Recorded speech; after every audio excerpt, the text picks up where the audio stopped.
श्री शिवाय नमस्तुभ्यं। दोस्तों, इस वीडियो में हम बात करने वाले हैं कि सावन मास में वह कौन सी 3 चीज है जो भूलकर भी नहीं खाना चाहिए, जिससे हमें भयंकर से भयंकर पाप लगता है और भोलेनाथ हमसे रूठ जाते हैं। दोस्तों, उससे पहले हम जान लेते हैं सावन मास कब से शुरू होगा और सावन मास में कितने सोमवार हैं तथा कितने मंगला गौरी व्रत रखे जाएंगे। इस साल का श्रावण मास 22 जुलाई 2024 से शुरू होगा और 30 दिन यानी लगभग 1 महीने बाद 19 अगस्त 2024 को खत्म होगा।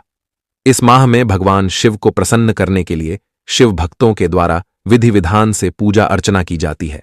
साथ ही सावन सोमवार का व्रत रखा जाता है। इस पूरे माह में देश भर के शिव मंदिरों में भक्तों की काफी भीड़ देखने को मिलती है।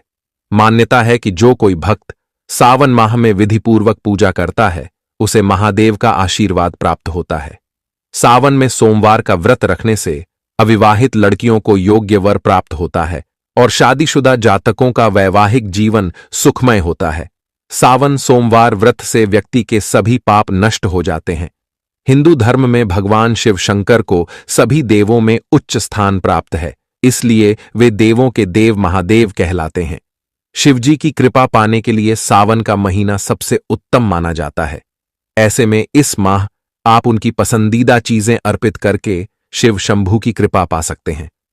दोस्तों, ऐसे में हम जानते हैं सावन के इस पवित्र महीने में कौन सी गलती नहीं करनी चाहिए जिससे कि शिव नाराज ना हो। और सावन व्रत में यह फल तो कभी मत खाना, नहीं तो भगवान भोले बाबा आपसे क्रोधित हो सकते हैं, आपका व्रत टूट सकता है। आइए जानते हैं कुछ ऐसी सावधानियां जिसे भूलकर भी नहीं करना चाहिए। दोस्तों, नंबर 1, शास्त्रों में कहा गया है कि व्रतधारी को उधार मांगकर फल आदि नहीं खाने चाहिए। इससे पाप लगता है और व्रत अधूरा रह जाता है। सोमवार का व्रत हो या कोई भी व्रत क्यों ना हो, पड़ोसियों से मांगकर भी व्रत आदि में फल वगैरह नहीं खाने चाहिए। व्रत में उधार मांगकर खाने से व्यक्ति का व्रत झूठा हो जाता है। ईश्वर की शरण में आने पर व्यक्ति को झूठ नहीं बोलना चाहिए, कर्ज नहीं लेना चाहिए, चुगली आदि नहीं करनी चाहिए, उधार मांगकर भी नहीं खाना चाहिए। अगर आपको कोई अपनी मर्जी से खाने के लिए व्रत में कुछ देता है तो उसे आप खा सकते हैं, लेकिन व्रत में कम से कम उधार मांगकर फल आदि नहीं खाना चाहिए। इससे पाप लगता है और व्यक्ति की पवित्रता भंग हो जाती है। दोस्तों, नंबर 2, सोमवार का व्रत हो या सावन का व्रत, आपको नाशपत्ती नहीं खाना चाहिए। दरअसल इस फल का नाम नाश यानी नाश करने वाला होता है, इसलिए इस फल को व्रत में नहीं खाना चाहिए। व्रत आदि को छोड़कर किसी और दिन आप कभी भी खा सकते हैं, लेकिन अगर जिस दिन आपका व्रत हो उस दिन नाशपाती का सेवन नहीं करना चाहिए। भगवान को भी नाशपत्ती नहीं चढ़ना चाहिए। नंबर 3, कुत्तू का आटा खाने से भी आपका व्रत टूट सकता है। आपको बता दें, लंबे समय से रखा हुआ आटा आपका व्रत भंग कर सकता है। दरअसल पुराने आटे में घुन आदि कीड़े वगैरह पड़ जाते हैं जो ठीक तरह से दिखाई भी नहीं देते।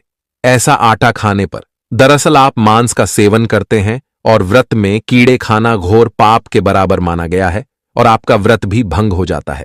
व्रत में ताजा आटा खाना चाहिए। लंबे समय से रखे हुए आटे में कीड़े पड़ जाते हैं, ऐसा कभी ना करें। व्रत हमेशा शुद्धता में ही रखना चाहिए। दोस्तों, सावन का महीना बड़ा ही पवित्र महीना माना गया है, इसीलिए यह 5 चीजें भगवान शंकर के पास कभी ना रखें। तो चलिए जानते हैं उन 5 चीजों के बारे में। नंबर 1, जहां रखा हो शिवलिंग या महादेव की कोई भी प्रतिमा तो वहां पर भूलकर भी चप्पल जूते लेकर नहीं जाना चाहिए। जरा सोचिए, जब आपके कमरे में कोई चप्पल लेकर प्रवेश करता है तो आपको कितना क्रोध आता है। इसी कारण महादेव भी आपसे नाराज हो जाते हैं और आपको मिलने वाला फल नष्ट हो जाता है। ऐसे में मंदिर में नंगे पांव ही प्रवेश करना चाहिए, क्योंकि चमड़े की चप्पल हमेशा अशुद्ध रहती है। इससे देव शक्ति नाराज होती है। नंबर 2, अक्सर महिलाओं को मासिक धर्म आ जाता है और वो बिना किसी को बताए पूजा पाठ कर लेती है, जो कि शास्त्रों में वर्जित माना गया है। इस समय महिलाओं को जानकर भी अनजान नहीं बनना चाहिए। अगर आपको मासिक पीड़ा है तो घर के बने मंदिर में या बाहर बने मंदिर में कभी प्रवेश नहीं करना चाहिए। इससे देव शक्तियां नाराज होकर आपसे क्रोधित हो सकती है। ऐसे समय में शिवलिंग को छूना घोर पाप के बराबर माना गया है। जरा सोचिए, ऐसी अवस्था में जब महिला को बुरा लगता है तो ईश्वर को कितना बुरा लगेगा। इसीलिए महिलाओं को ऐसी अवस्था में मंदिर यात्रा, घर में पूजा पाठ, भगवान की प्रतिमा को छूना या तुलसी में पानी भी नहीं डालना चाहिए। तुलसी का पौधा भी सूख जाता है। जब देव शक्तियां नाराज होती हैं तो लाजमी है कि घर में कंगाली और गरीबी, लड़ाई झगड़े होने लगते हैं। ऐसा कभी मत करना। नंबर 3, शास्त्रों में बताया गया है कि जहां शिवलिंग होता है वहां पर सभी शक्तियां सक्रिय रहती हैं। अगर घर में होता है शिवलिंग तो वह व्यक्ति महादेव की कृपा सदैव पा लेता है। वास्तुशास्त्र के अनुसार शिवलिंग से हर वक्त ऊर्जा का संचार होता रहता है। इसीलिए शिवलिंग पर जलधारा हमेशा होनी चाहिए, जो ऊर्जा को शांत रखता है। कुछ लोग अपने घर में शिवलिंग तो रख लेते हैं, लेकिन वह 1 हफ्ते के बाद जल चढ़ाते हैं, जो कि बिल्कुल भी अच्छा नहीं माना जाता। अगर आप जल नहीं चढ़ा सकते तो आप अपने घर में शिवलिंग स्थापित कभी ना करें, जो कि गरुड़ पुराण में बताया गया है। इससे उल्टा घर में विनाश होता है। नंबर 4, शास्त्रों में बताया गया है कि तुलसी और महादेव का बैर माना गया है। इसी कारण तुलसी में शिवलिंग और गणेश की प्रतिमा को नहीं रखा जाता।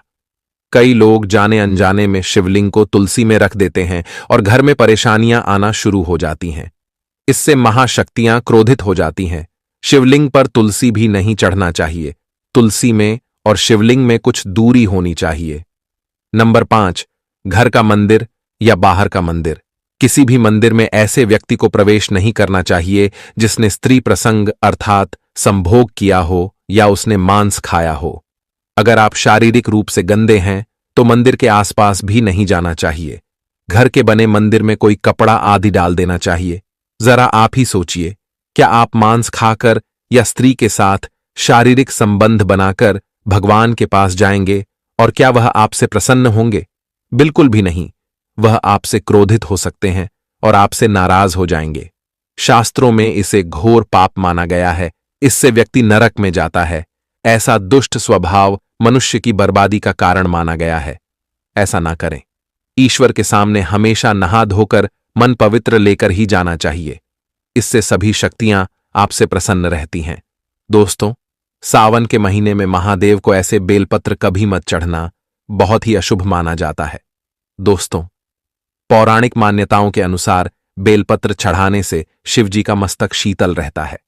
बेलपत्र से भगवान शिव की पूजा करने से दरिद्रता दूर होती है और व्यक्ति सौभाग्यशाली बनता है। इससे हनुमान जी भी प्रसन्न होते हैं, क्योंकि वे शिव के ही अवतार हैं और इस बात को शायद ही कोई जानता हो। दोस्तों, पहले आप यह जानें कि बेलपत्र का उपयोग और इसके लाभ कैसे मिलते हैं।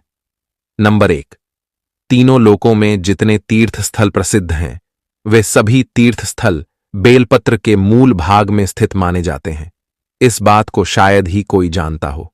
नंबर 2, यदि बेल का वृक्ष घर के बीचों बीच या पूर्व दिशा में लगा हो तो घर में धन धान्य की कोई भी कमी नहीं रहती और परिजन खुशहाल रहते हैं।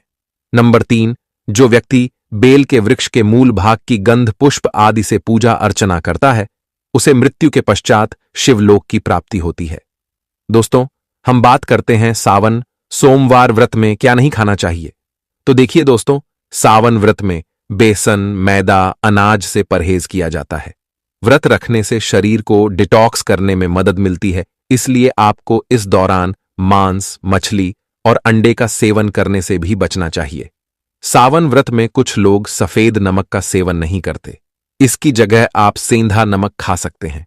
देखें दोस्तों, बहुत से पुरुष और महिलाओं का प्रश्न आता है कि हम सावन में दूध पी सकते हैं कि नहीं पी सकते। तो देखिए दोस्तों, इसी तरह सावन में कच्चा दूध और दही खाना भी वर्जित है। इसके पीछे कारण यह है कि गाय और भैंस कीड़े लगे पत्ते और घास खाती हैं। इससे इन पशुओं का दूध भी दूषित हो सकता है। इसलिए आप सावन के व्रत में दूध पीना भी वर्जित माना गया है।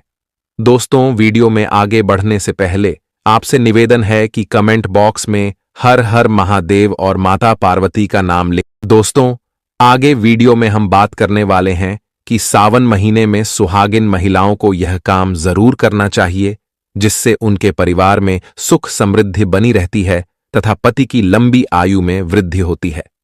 दोस्तों, आज हम आपको बताएंगे कि इस सावन के महीने में विशेष तौर से सुहागिन महिलाएं कुछ ऐसे कार्य करें, इससे उनके घर परिवार के अंदर खुशियां देखने को मिले और उनकी गृहस्थी बहुत अच्छे से चले।